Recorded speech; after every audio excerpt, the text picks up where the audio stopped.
देखें हाशमी साहब, 5 पॉइंट्स ऐसे हैं डीजी आईएसपीआर की प्रेस कॉन्फ्रेंस के जिनके अंदर 5 बड़ी खबरें छुपी हैं और इन 5 खबरों को पाकिस्तान के मेन स्ट्रीम मीडिया ने नशर नहीं किया। ये 5 पॉइंट्स मुख्तसरन अपने व्यूअर्स के सामने रख देते हैं।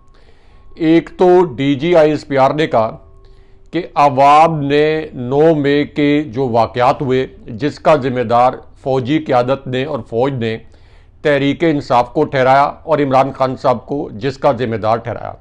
डीजी आईएसपीआर ने कहा कि आवाम 9 मई के बयानिए के साथ खड़ी है और आवाम ये जानती है कि किसने साजिश की। अब इसका काउंटर आर्गूमेंट ये है कि अगर आवाम ने 9 मई को इस्टेब्लिशमेंट की जानिब से बनाया गया बयानिया कबूल किया, अगर उस बयानिए को दुरुस्त माना, तो फिर 8 फरवरी 2024 को जो 87% आवाम ने इमरान खान साहब को वोट दिया, ये वोट क्यों दिया? 87% मैं इसलिए कह रहा हूँ कि अगर 9 मई का बयानिया अवाम में सराहियत कर रहा था, अगर अवाम उस पर एतमाद कर रहे थे, तो फिर इमरान खान साहब से बल्ले का इंतखाबी निशान छीनने की क्या ज़रूरत थी? तहरीक इंसाफ की पूरी क़यादत को जेल में डालने की क्या ज़रूरत थी? इलेक्शन डे से पहले प्री पोल रिगिंग की क्या ज़रूरत थी? और इलेक्शन डे के ऊपर जो एक शर्मनाक तरीन धांधली का ऑपरेशन किया गया, वो ऑपरेशन करने की क्या ज़रूरत थी? तो इसका मतलब यह है कि 9 मई के वाक़यात के हवाले से जो एक बयानिया बनाया गया कि इसकी जिम्मेदारी तहरीक इंसाफ और इमरान खान साहब पर है और इन्होंने शरपसंदी की, इस बयानिए को अवाम ने सच्चा नहीं माना। अगर अवाम ने सच्चा माना होता तो तहरीक इंसाफ को इतनी बड़ी तादाद में वोट ना पड़ते। अब इसके ऊपर एक और गवाही भी आई है, एक जनरल और एक डीजी आईएसआई के हवाले से भी, वो भी मैं क्विकली बता दूं और बाकी 4 पॉइंट्स भी मैं बताता हूं। क्योंकि मोहम्मद जुबैर जो कि मरियम नवाज के तर्जुमान थे, जो कि साबिक आर्मी चीफ जनरल बाजवा और साबिक डीजी आईएसआई जनरल फैज़ हमीद के पास मरियम नवाज के लिए डील लेने के लिए गए थे, अब उनकी एक और वीडियो वायरल हुई है ताज़ा तरीन आज के दिन में। इसमें एक तो वो इतराफ़ कर रहे हैं कि मरियम नवाज ने मुझे भेजा था जनरल बाजवा के पास डील लेने के लिए और जनरल फैज़ हमीद के साथ भी मेरी मुलाकात हुई थी। यानी एक तरफ जनरल फैज़ हमीद को गालियां निकाल रही थी मरियम नवाज, दूसरी जानिब उनके पैरों में पड़ी हुई थी। अब वो ये कह रहे हैं कि केपी में और पंजाब में इलेक्शन बर वक्त इसलिए नहीं करवाया गया, यानी जब जस्टिस बंदयाल की अदालत ने 3 रुकनी बेंच ने यह फैसला दिया था कि इस्टेब्लिशमेंट के पास ये सर्वेज मौजूद थे कि तहरीक इंसाफ क्लीन स्वीप कर जाएगी, तहरीक इंसाफ क्लीन स्वीप कर जाएगी केपी में और पंजाब में। तो अगर इस्टेब्लिशमेंट के पास ये एक जनरल के बेटे हैं मोहम्मद जुबैर, तो एक जनरल का बेटा ये कह रहा है कि इस्टेब्लिशमेंट के पास सर्विस मौजूद थे, तो इसका मतलब यह है कि 9 मई के हवाले से जो बयानिया बनाया गया जो तहरीक इंसाफ के खिलाफ, वो जो बयानिया है उसको अवाम ने नहीं माना। अब आ जाए एक और पॉइंट कि जुडिशल कमीशन, जुडिशल कमीशन के मुतल्लिक इमरान खान साहब ने डे 1 से कहा, सुप्रीम कोर्ट में एक दरख्वास्त भी दायर कर दी। इसके ऊपर डीजी आईएसपीआर के ये अल्फाज थे जो हमने पढ़े और सुने कि जिस चीज़ में इबाहम ना हो उसके ऊपर जुडिशल कमीशन बनाने की क्या ज़रूरत है। जुडिशल कमीशन उन मामलात पर बनता है जिनमें कोई इबाहम हो।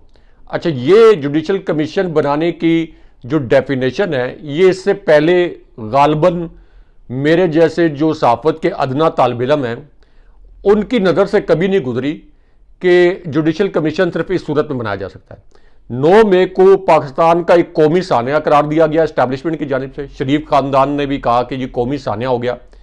इमरान खान साहब जिस पार्टी पर इल्ज़ाम लगा वो कह रहे हैं कि आप जुडिशल कमीशन बनाएं, अपनी मर्जी का बना लें, सुप्रीम कोर्ट के जजेस पर मुश्तमिल एक कमीशन बना दें। अगर हम पर इल्ज़ाम साबित हो गया तो हमें सजाएं भी दें, हमें नायल भी करें, हमारी तहरीक इंसाफ की तंजीम जमात को कलअदम भी कर दें। तो जब इमरान खान साहब कह रहे हैं कि जो 9 मई की सीसीटीवी फुटेज है उसको मंजर आम पर ले आए, वो फुटेज यानी वो वीडियो भी मंजर आम पर नहीं आ रही, तो फिर जुडिशल कमीशन बनाने में हिचकिचाहट क्या है? क्या इस बात का खदशा है कि अगर ये जुडिशल कमीशन बना दिया गया, अगर ये जुडिशल कमीशन बना दिया गया तो उसकी फाइंडिंग्स शायद इस तरह की आ जाएं कि 9 मई के वाकयात को जिस तरीके से बयान किया गया या जिस तरीके का बयानिया बनाया गया, ये फाइंडिंग्स उस बयानिए से मुताबिकत नहीं रखती। ये जुडिशल कमीशन पिछले साल 9 मई के बाद 23 मई से एक पटिशन पड़ी हुई है तहरीक इंसाफ की सुप्रीम कोर्ट में। अगर उस पटिशन के ऊपर अमल हो जाता, यानी एक जुडिशल कमीशन बन जाता, तो इस 9 मई तक वो फैसला आ जाता, इससे पहले आ जाता। चले पहले नहीं बनाया, अभी बना लें। अच्छा, अब इसके अंदर तीसरा पॉइंट जो कि DGISPR ने कहा, और उन्होंने कहा कि किसी भी सूरत कोई डील नहीं होगी, और उसके बाद उन्होंने कहा कि इमरान खान साहब और तहरीक इंसाफ जो हैं ये 9 मई के वाकयात को माने और ये कहें कि हमने ये शरपसंदी की है और आगे जाकर तामीरी सियासत करें। अब इस पर जो जनरल लोधी का फार्मूला है, इसके मुतल्लिक एक बड़ा दिलचस्प पॉइंट है, लेकिन एक पॉइंट जो मेरे जहन में आ रहा है वो बड़ा अहम है DGISPR की इस प्रेस कॉन्फ्रेंस के हवाले से। इस प्रेस कॉन्फ्रेंस पे उन्होंने ये जुमला भी बोला कि आला अदलिया के मुनाफी बात करना, क्या ये इजहार आज़ादी राय है और कौन इजाज़त देता है कि आला अदलिया के मुतल्लिक बात की जाए।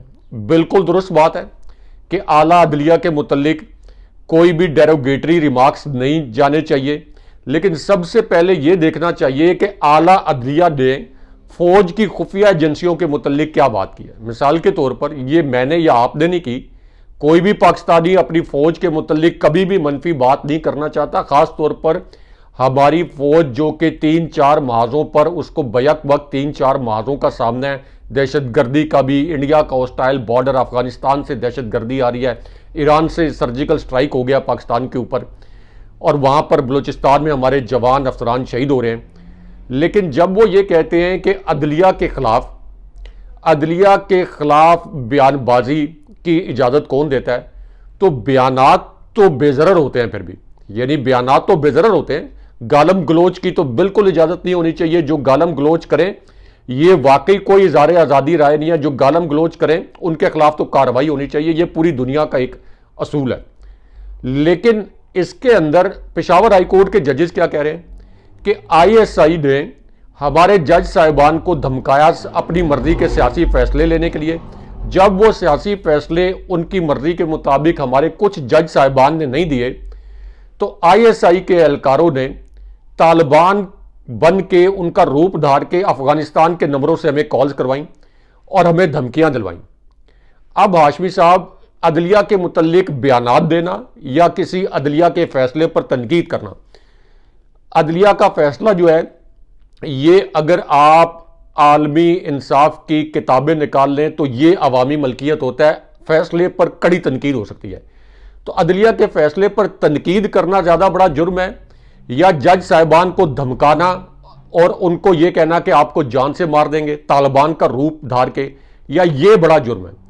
फिर इस्लामाबाद हाई कोर्ट के जो 6 जज साहिबान ने ये कहा अपने ख़त में कि ISI ने हमसे हमारी अपनी मर्जी के फैसले लेने के लिए हम पर दबाव डाला, हमारे बेडरूम्स में कैमरे लगा दिए, एक जज के बहनोई को अगवा कर लिया, 24 घंटे उस पर तशद्दुद किया गया, एक जज के अंदर क्रैकर हमला कर दिया गया।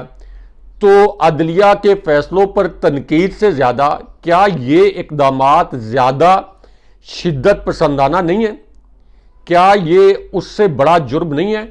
क्योंकि ये मैं और आप नहीं कह रहे, हमें तो इसकी हकीकत भी नहीं पता, मैं और आप तो इस पर जजमेंट नहीं दे सकते। इसके ऊपर तो जजमेंट दे सकते थे सुप्रीम कोर्ट, या इसके ऊपर GHQ एक फ्रीक बन जाता, यानी इनका जो जैक ब्रांच है वो फ्रीक बन जाते कि ISI के ऊपर ये इल्ज़ाम आया है और हम इसमें फ्रीक बनते हैं और हम साबित करेंगे कि इस्लामाबाद हाई कोर्ट के ये जज साहिबान गलत कह रहे हैं।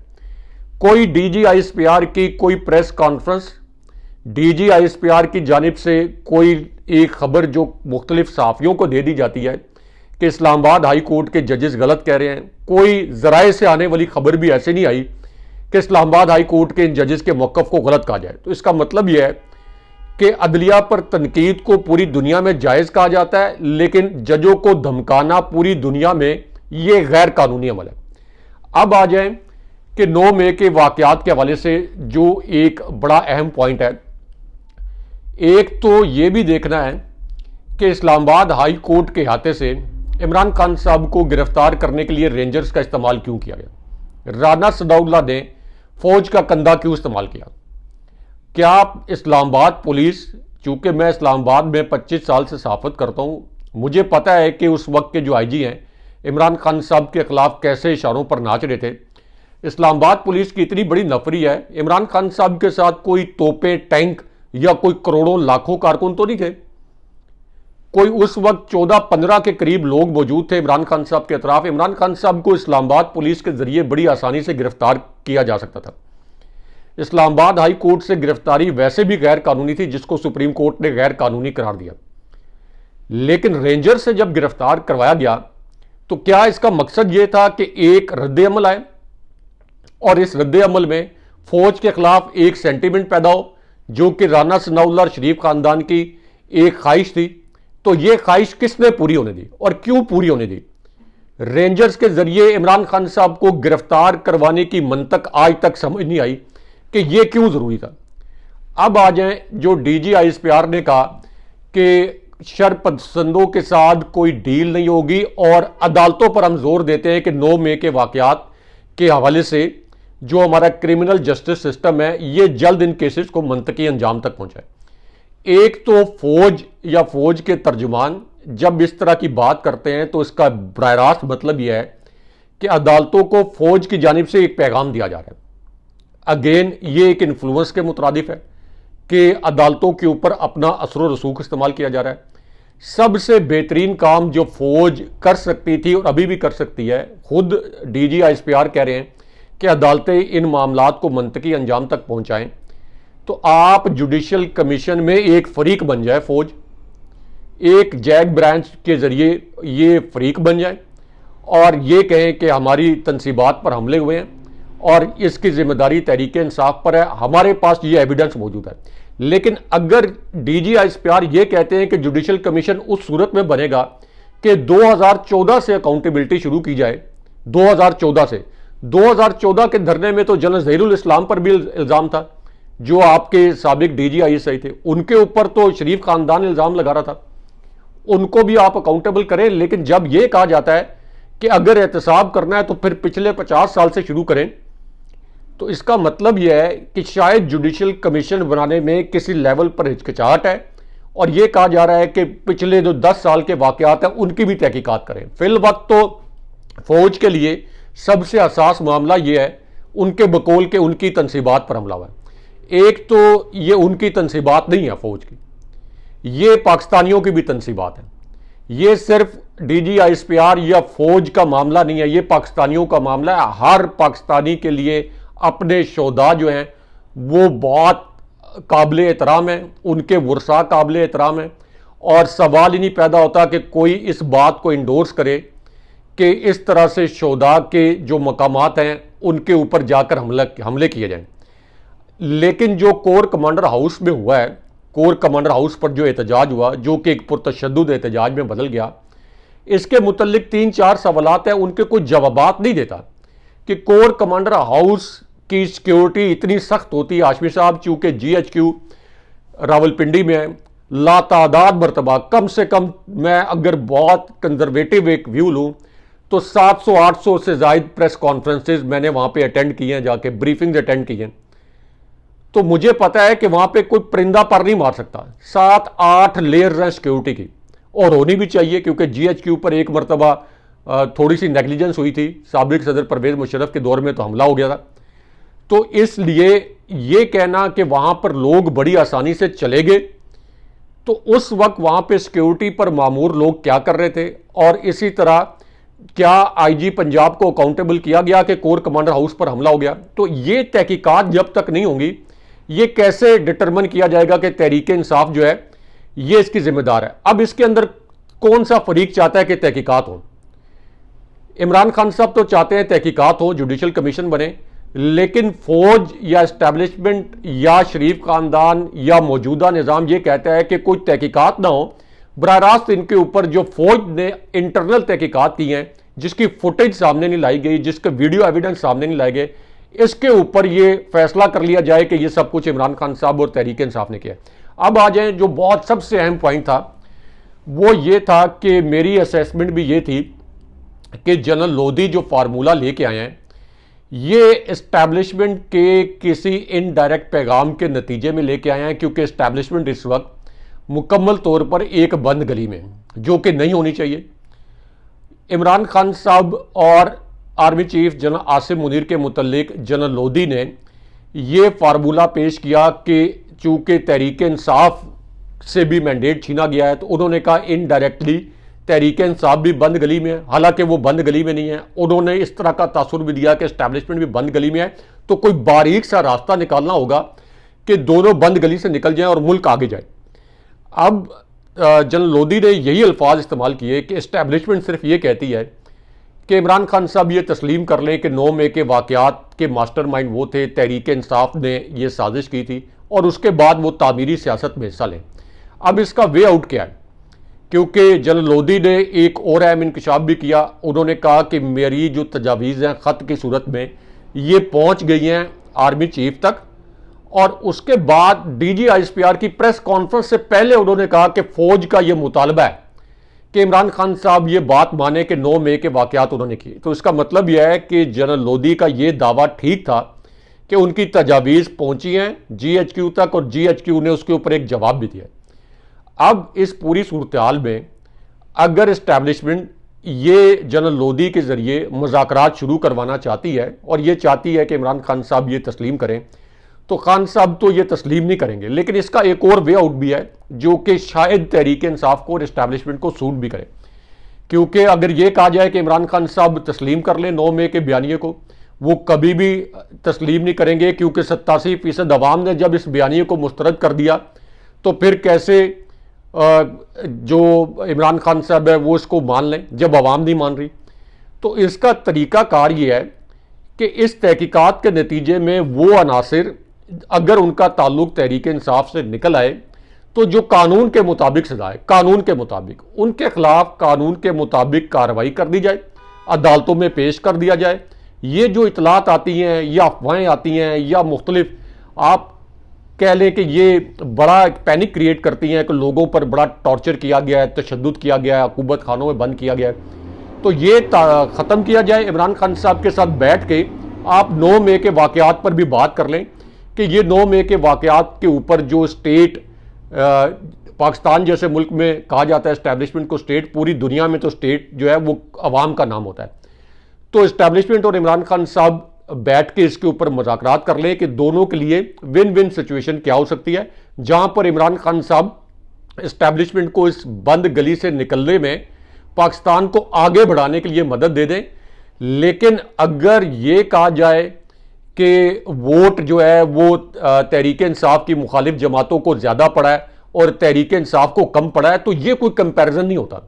ये कोई कंपैरिजन नहीं होता हाशमी साहब कि आप ये कहें कि एक जमात को इतना वोट पड़ा है और इनके मुखालिफ जमातों को इतना वोट पड़ा है। एक तो सबसे पहले अगर ये कंपैरिजन करना भी है, आप कभी भी 8 जमातों का पूरा मुश्तरका वोट तो काउंट नहीं करते ना कि उनका मुश्तरका वोट इतना है और तहरीक इंसाफ का इतना है। अगर ये फार्मूला बनाना है तो फिर ये फार्मूला बना लें कि इस वक्त कितनी जमातें ये कह रही हैं कि धांधली हुई है। सिवाय नून लीग के हर जमात कह रही है धांधली हुई है, पीपल्स पार्टी भी कह रही है। अगर उस तरह कंपैरिजन करना है तो फिर ये धांधली साबित हो गई। कंपैरिजन ये होता है कि तहरीक इंसाफ ने एक जमात के तौर पर कितने वोट लिए हैं और उसके पीछे जो दूसरी जमात है यानी दूसरी बड़ी जमात, उसके और तहरीक इंसाफ के वोटों में कितना फर्क है। तो यह फर्क 6 गुना से भी ज्यादा है, नंबर 1। नंबर 2, क्या पूरी दुनिया को नहीं पता कि तहरीक इंसाफ से इंतखाबी निशान बल्ला छीना गया था? क्या पूरी दुनिया को नहीं पता कि तहरीक इंसाफ को जलसे और कॉर्नर मीटिंग्स तक नहीं करने दी गई? क्या पूरी दुनिया को नहीं पता, आलमी मीडिया की रिपोर्ट्स नहीं है, पाकिस्तानी मीडिया को तो छोड़ दें, कि इलेक्शन की रात को धांधली की गई? खुद सेनेटर अफनान उल्लाह, जावेद लतीफ, खुद जो मुशाहिद हुसैन सैयद, मुस्तफ़ा नवाज खोकर जो हारने वाले उम्मीदवार हैं वो भी कह रहे हैं कि तहरीक इंसाफ के उम्मीदवार जीते थे। तो इसका मतलब यह है कि अगर कोई ये बावर कराने की कोशिश करे कि तहरीक इंसाफ को कम वोट मिले और ज्यादा वोट बाकी जमातों को मिले हैं, तो ये भी बयानियां लॉजिकल नहीं है। जो लॉजिकल बात थी वो ये थी कि ये प्रेस कॉन्फ्रेंस में किसी सियासी नुक्ते पर, सियासी सवाल पर बात ही ना की जाती। बड़ी जबरदस्त बातें की हैं DGISPR ने दहशतगर्दी के हवाले से, पाकिस्तान की फौज को जो चैलेंजेस दरपेश है उनके हवाले से। तो अब भी ये फौज, इमरान खान साहब का आखिरी जुमला दोहरा दूं कि कोई भी लीडर अपनी फौज के खिलाफ जंग लड़कर जीत भी जाए तो उसका मुल्क, उसकी रियासत, उसके अवाम हार जाते हैं। इस मुल्क में कोई भी अपनी फौज के खिलाफ ये जंग लड़कर जीतना नहीं चाहता। इस मुल्क में हर शख्स ये चाहता है कि फौज समेत तमाम इदारे अपनी आईनी हदूद में रहें, शफाफ इलेक्शन हो, 87% अवाम ने जहां वोट दिया वो मैंडेट बहाल किया जाए, आगे भी इलेक्शन हो, बेशक नून लीग को वोट मिले, नून लीग को हुकूमत का मौका मिले। तो इसका हल यही है, प्रेस कॉन्फ्रेंस इसका हल नहीं है। एस्टैब्लिशमेंट, ये तो साबित हो गया कि जनरल लोधी का फार्मूला एस्टैब्लिशमेंट की जानिब से सामने आया था। अब भी हल यह है कि इमरान खान साहब को ऑन बोर्ड लें, 9 मई के वाकयात के ऊपर भी जो इश्यूज हैं इनको मिलकर सॉर्ट आउट कर लें, मुल्क आगे जाए। ये जो एक तल्ख सवालात एस्टैब्लिशमेंट से, फौज से होते हैं, ये कोई भी पाकिस्तानी नहीं चाहता कि इस किस्म के सवालात हो। देखें हाशमी साहब, GHQ शहबाज शरीफ और नवाज शरीफ के मुतल्लिक एक बड़ी दिलचस्प खबर लॉन्च करवाई गई है।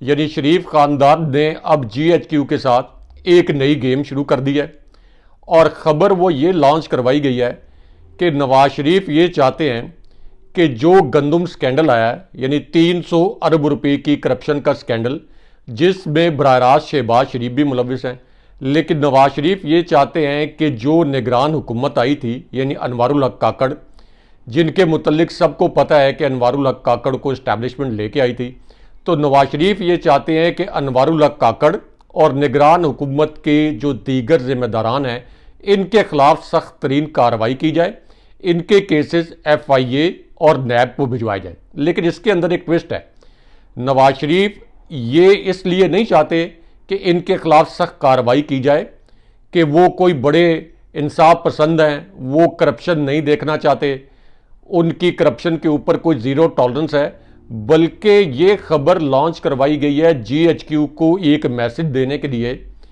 कि आपके लाए हुए निगरान वज़ीर आज़म के खिलाफ हम कार्रवाई कर सकते हैं अगर नवाज शरीफ को मज़ीद आपने रिलीफ नहीं दिया। यानी नवाज शरीफ को जो जाली तरीके से एक नशिस्त तो जिताई गई लाहौर से, लेकिन नवाज शरीफ का अब भी ये गिला है कि मुझे प्राइम मिनिस्टर क्यों नहीं बनने दिया गया, तो इसलिए वो ये पैगामात दे रहे हैं। दूसरी जानिब शहबाज शरीफ भी एक गेम कर रहे हैं।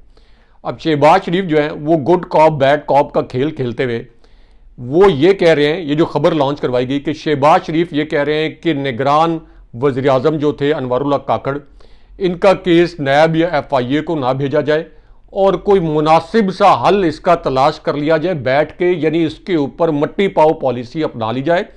क्योंकि अगर अनवारुल हक काकड़ के खिलाफ कोई केस भेजा जाता है तो इससे इस्टेब्लिशमेंट नाराज़ हो जाएगी। यानी अंदर से वैसे शहबाज शरीफ और नवाज शरीफ एक हैं, लेकिन गुड कॉप बैड कॉप का खेल खेल कर इस्टेब्लिशमेंट को दबाव में लाने की कोशिश कर रहे हैं अपने लिए मजीद रिलीफ देने के लिए। अब इसके अंदर सबसे अहम बात यह है कि जब शहबाज शरीफ खुद फूड सिक्योरिटी के इंचार्ज मिनिस्टर थे और पंजाब का लिखा गया वो ख़त भी सामने आ गया है कि वफाक को मना किया गया था कि मज़ीद गंदम दरामद ना करें, उसके बावजूद ये गंदम दरामद होती रही, तो फिर तो शहबाज शरीफ के खिलाफ भी केस जाना चाहिए। अगर नवाज शरीफ ये चाहते हैं कि गंदम करप्शन स्कैंडल के तमाम जिम्मेदारों के खिलाफ कार्रवाई हो, तो सबसे पहले तो शहबाज शरीफ के खिलाफ नैब में केस जाना चाहिए। और नैब जो कि इमरान खान साहब के खिलाफ तोशाखाना केस में एक घड़ी पर इतना एक्टिव हुआ और इमरान खान साहब को सजाएं दिलवाने पर तुल गया, वो 300 अरब रुपए के करप्शन स्कैंडल पर क्यों खामोश है? इसके ऊपर भी बड़े सवालात उठते हैं। इसके ऊपर भी ये जो जस्टिस फायज ईसा साहब कहते हैं कि हमारी अदलिया में कोई मदाखलत नहीं है, ये जो कहते हैं यदि सब ने देखा कि तहरीक इंसाफ से इंतखाबी निशान छीना गया, इनकी पूरी क़यादत को जेल में डाला गया और पूरी अदलिया खामोश रही, लेकिन वो ढिठाई के साथ कहते हैं कि कोई मदाखलत नहीं है, ये बात दुरुस्त नहीं है। पाकिस्तान के हर इदारे के अंदर मदाखलत है, इलेक्शन कमीशन, नैब, एहतसाब अदालतें, हाई कोर्ट, सुप्रीम कोर्ट, जो आपके रेगुलेटरी अथॉरिटीज़ हैं, हर इदारे के अंदर मदाखलत है। तो इसलिए ये अब इन्होंने नया एक गेम खेलनी शुरू कर दिया है GHQ के साथ, उनके ऊपर प्रेशर बढ़ाने के लिए।